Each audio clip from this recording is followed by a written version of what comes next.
ओम शांति। आज का मेरा टॉपिक है कि पाप क्या है और पुण्य क्या है और हमारे साथ जाएगा क्या। हमारे साथ जाएगा हमारे पुण्य कर्मों का खजाना। अब अपने आप से ये पूछना है कि क्या मैंने वो खजाना जमा किया है। पुण्य कर्म किसे कहते हैं और पाप कर्म किसे कहते हैं, ये भी हमें पता होना चाहिए। मनुष्य सारा दिन जो है शरीर के कामों में भाग रहा है, दौड़ रहा है, खा रहा है, पी रहा है, उसे ये भी नहीं पता कि मुझे क्या साथ लेके जाना है और क्या मुझे जमा करना है। सारा दिन हम अपने आप पे देखें, अपने आप को देखें कि मेरा सारा दिन किस में बीत रहा है। हम सोचते हैं कि हमारा बस यही है रूटीन, हमको खाना पीना और सोना है और मस्ती से रहना है। लेकिन आप देखते हैं कि जैसे बूंद बूंद से एक घड़ा भर जाता है, तो ऐसे हमारे जो अच्छे छोटे छोटे कर्म हैं, उनसे हमारा पुण्य का खजाना भी बहुत बढ़ जाता है। अभी देखिए हमारे आत्मा पे इतना पापों का बोझा है। आपको अगर थोड़ी देर कह दिया जाए बैठो और उस ईश्वर का ध्यान करो, तो आपको क्या होएगा कि या तो नींद आने लग जाएगी, या फिर मन इधर उधर भटकने लग जाएगा, या जो है प्रैक्टिस ही नहीं है। उस भगवान को याद करने की प्रैक्टिस भी नहीं है। उसको याद करने के लिए भी हमें दुआओं का खजाना, पुण्य का खजाना हमारे पास होना बहुत ज़रूरी है। वो कहते हैं कि भगवान का हाथ भी उसके सिर पर होता है जब मनुष्य ने बहुत सारी दुआओं का और पुण्य का अपने ऊपर खजाना, अपने पास खजाना जमा कर लिया है। तो आइए हम देखें कि मैंने अपनी पूरी लाइफ में कौन से पाप किए हैं, कौन से पुण्य किए हैं। हमारे को तो इस ईश्वरीय विश्वविद्यालय में सिखाया जाता है कि जब आप रात को सोते हो तो चेक करके सो कि आज मैंने पूरा दिन किसी को दुख तो नहीं दिया, पूरा दिन मैंने कौन सा अच्छा कार्य किया, कौन सा बुरा किया। तो ये जो है हम रात को चेक करके सोते हैं और फिर भगवान को कहते हैं कि हे भगवान, आज मुझसे ये गलती हुई है तो मेरी गलती को क्षमा करना। दो तरह से हमारा जो है ना वो पाप कर्मों का खाता चुकतू होता है। एक तो अक्षमा भाव से और दूसरा पुण्य के खजाने से, जितना हम पुण्य जमा करते हैं। अभी हमें पता है कि मेरी लाइफ में मुझसे ये गलतियाँ हुई हैं, ये पाप हुए हैं, तो हम क्या करते हैं कि हम भगवान को सुनाते हैं।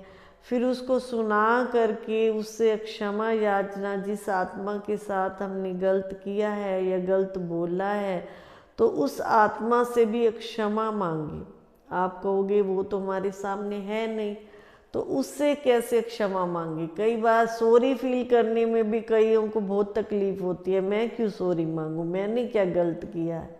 ये सोचने से भी वो सॉरी मांगने से जो है अभिमान फील करते हैं कि मैं क्यों सॉरी मांगूं। लेकिन भगवान कहते कि अगर आपसे बड़ी गलती हुई है तो उसके लिए तो आपको बहुत कुछ करना पड़ेगा। अगर छोटी सी गलती होती है तो हम उस आत्मा को क्या बोल देते हैं, उसी टाइम ही हम सॉरी बोल देते हैं। जो निर्माण आत्मा होती है, जिसमें कोई अभिमान नहीं होता, वो तो उसी टाइम ही उस आत्मा को सॉरी बोल देती है। तो ऐसे छोटी छोटी बातों से हम पुण्य का खजाना जमा कर सकते हैं। पुण्य का खजाना जमा करने के लिए आपको क्या करना पड़ेगा। आज हम देखते हैं कि मनुष्य छोटे से छोटा कर्म भी करने में क्या करता है, हमारे पास टाइम ही नहीं है। हमारे पास जो है और फालतू बातों के लिए टाइम है, अच्छे काम के लिए उनसे 10 मिनट भी उनके पास टाइम नहीं। तो परम पिता परमात्मा के जब हम बच्चे बन जाते हैं तो बाबा हमें छोटी से छोटी बातें करना सिखाते हैं कि कैसे आपको पुण्य का खजाना जमा करना है। मान लो आपके घर में 4 मेंबर हैं 4 मेंबर की आप दिल से प्यार से सेवा करते हो तो उनसे भी आपके लिए आशीर्वाद दुआएं निकलती हैं कि हाँ, ये आत्मा हमें बहुत सुख देती है, ये आत्मा हमें बहुत प्यार से रखती है। तो ये भी क्या है, दुआएं लेना है। प्यार से सेवा करना भी क्या है, दुआएं लेना है। अगर आपके कोई गली पड़ोस में कोई दुखी आत्मा है, उनकी भी आप प्यार से सुनते हो, प्यार से सेवा करते हो, तो वो आत्मा भी आपको क्या देती है, दुआएं देती है। छोटी छोटी आत्मा, छोटे छोटे कर्मों से हमारे को सुख मिलता है और छोटे छोटे कर्मों से भी हमारा पुण्य का खजाना जमा होता है। अब हमको चेक करना है कि मैंने पूरा दिन किसी को दुख तो नहीं दिया। दुख हम 3 बातों से देते हैं, या तो मन से किसी को बुरा सोच के देते हैं, या बोल के द्वारा दे देते हैं। किसी को ऐसा बोल दिया जो बेचारा रोता ही रहे और हमें पता ही नहीं चलता कि मैंने उसको दुख भी दिया है। और कई बार कर्म से कर देते हैं। कर्म से कैसे कर देते हैं, कर्म से किसी को आया जो बोल दिया, जो कह दिया, जो जैसे छोटा बच्चा है उसको भी हम बहुत मार कुटाई उसकी कर देते हैं, तो ये भी कर्म से क्या हो गया, उस आत्मा को दुख देना हो गया। तो बाबा कहते कि आपने मन वचन कर्म से किसी को भी दुख नहीं देना है। मन से भी अगर किसी के लिए आप उल्टा सोच रहे हो तो ये भी आपके पाप के खजाने में जमा हो जाता है। और बोल के द्वारा किसी को उल्टे बोल देते हो तो ये भी आपका पाप के खजाने में जमा हो जाता है। और कर्म तो बाबा कहते करना भी नहीं है, हमें पता ही नहीं है कि पाप क्या है, पुण्य क्या है। अभी शिव पिता आ करके हमें छोटी छोटी बातों का पुण्य क्या है, पाप क्या है, इसमें समझाते हैं। तो उस हिसाब से हम बच्चे चलते हैं तो ऐसे लगता है जैसे मेरे सिर से पापों की गठड़ी जो है उतर रही है और आत्मा बिल्कुल हल्का महसूस करती है जब हम शरीर छोड़ेंगे। अब देखो कईयों का शरीर तो इतना दुखी हो के मरता है, इतना दुखी हो करके कि लोग जो उनकी घर की आत्माएं हैं वो भी दुखी हो जाती हैं कि ये कब मरेगा, और हमारा जो है मतलब ऐसे वो बोल देते हैं। तो ऐसे कर्म भी इंसान को नहीं करना चाहिए कि जो लोग कहें कि मर जाए तो अच्छा है।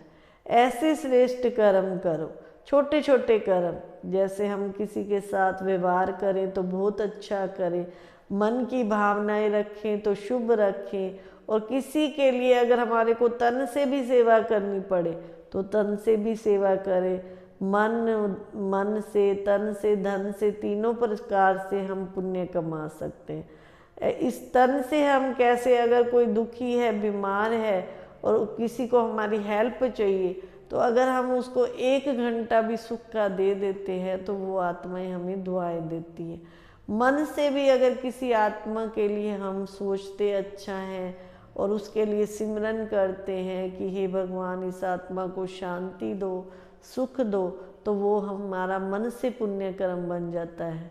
और धन से कैसे बनता है, धन से भी कैसे बनता है, ऐसे नहीं कोई हमारे घर कोई मांगने आ गया, हमने उसको उठा के पैसे दे दिए और उसने उस पैसे से जा कर के कुछ गलत खरीद लिया, या गलत जैसे आजकल देखते हैं हम पैसे ले जाते हैं और जाके उसकी ड्रिंक कर लेते हैं या कुछ ऐसे गलत खान पान कर लेते हैं, तो वो बोझ उस आत्मा के सिर पर होता है जो आत्मा उसको पैसे देती है। तो धन का दान भी सोच समझ के कीजिए। अगर आप किसी गरीब को वस्त्र लेके दे देते हैं ये भी पुण्य का काम है। किसी को जूते की जरूरत है वो लेके दे देते हैं, वो भी पुण्य का काम है। तो छोटी छोटी बातें जब हम ऐसे पाप और पुण्य को समझ करके करते हैं तो हमारा जो है पुण्य का खाता जमा होता जाता है और पाप का खाता जो है ख़त्म होता जाता है। तो छोटी छोटी बातों का ध्यान दीजिए और अपने जीवन को सफल कीजिए। ओम शांति।